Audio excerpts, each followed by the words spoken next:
Dans un quart d'heure, c'est dans l'air. Ils profitent de la misère du monde pour s'enrichir. Ce sont les passeurs. Quels sont ces réseaux qui organisent les voyages de migrants? Comment fonctionnent-ils? Combien doivent payer les migrants qui fuient leur pays? Et quelles assurances ont-ils de rejoindre l'Europe? Vous retrouverez Yves Calvi à 17h47 dans C'est dans l'air, qui est intitulé ce soir « Migrants, les passeurs font la loi ». Tout de suite, c'est-à-dire...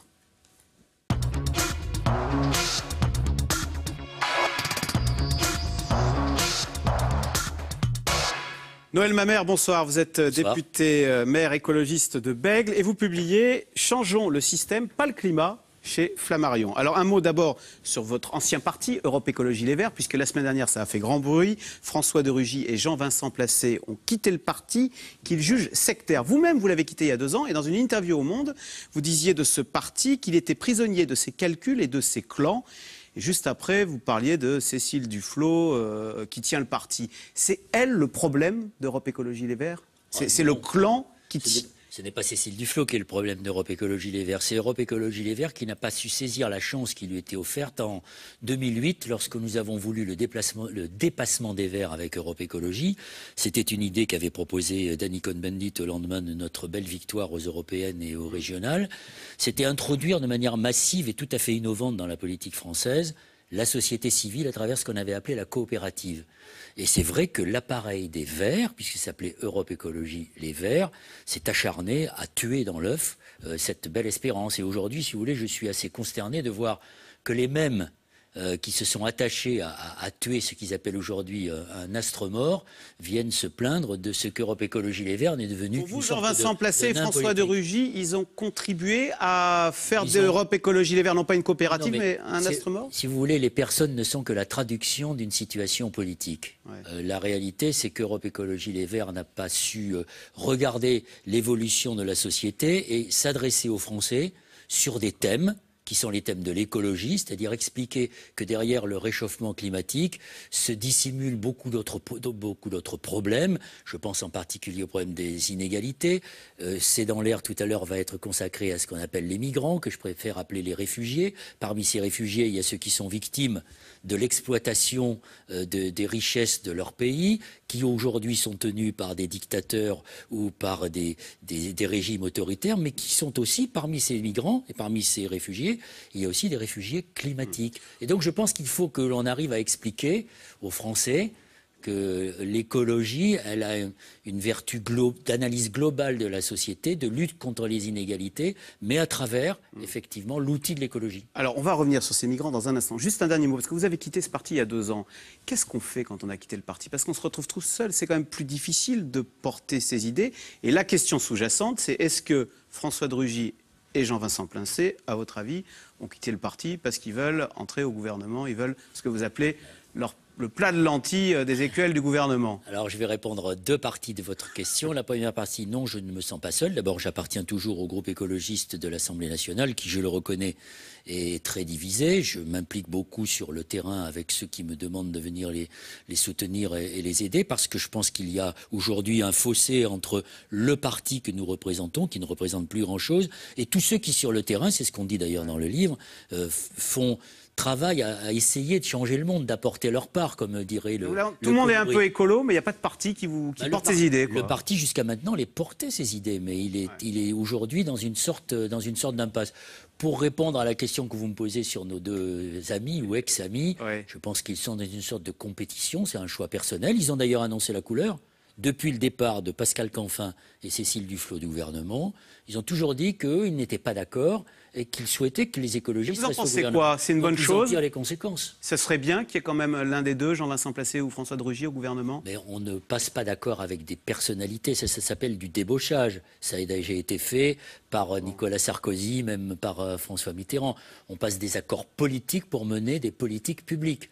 Or aujourd'hui, il y a très loin de la coupe aux lèvres. Vous voyez bien qu'entre les discours tenus par le président de la République ou le Premier ministre et la réalité de ce qu'ils mettent en place, notamment en matière économique ou en matière d'écologie, On ne peut pas dire que ce soit une grande réussite. On revient sur le titre de votre livre, Changeons le système et pas le climat. Alors c'est facile à dire changeons le système, mais vous illustrez ce propos. Vous dites par exemple qu'on est dans une société d'ultra-consommation. Vous avez cette phrase, nos villes sont devenues des galeries marchandes et nos habitations des appartements témoins achetés en kit chez Ikea ou Habitat.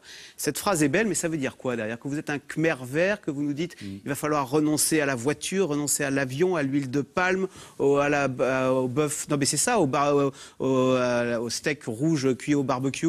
Écoutez, j'avais 20 ans en 1968. En 1968, on disait il est interdit d'interdire. Ça reste pour moi une règle et une vertu.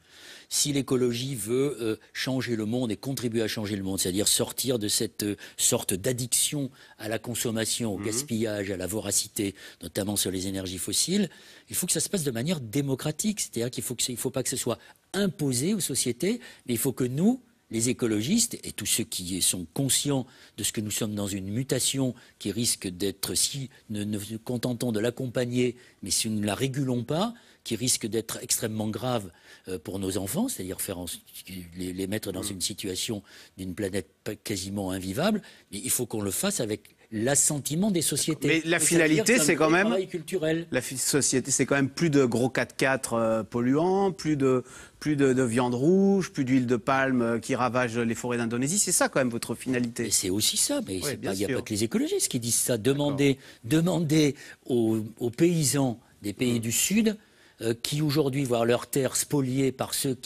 des grandes sociétés qui veulent y installer des palmiers à huile ou par exemple de la canne à sucre, demandez-leur, vous savez que ces gens-là, ils sont paysans, ils n'arrivent même pas à vivre de ce qu'ils produisent. Alors, vous parliez tout à l'heure des réfugiés et vous évoquiez également les réfugiés climatiques. Il se trouve que Barack Obama est en ce moment même en Alaska, où il y a un petit village qui fait parler de lui, c'est le village de Shishmaref, c'est un village de 600 habitants qui est tout simplement en train d'être englouti par la montée des eaux et la fonte de la banquise.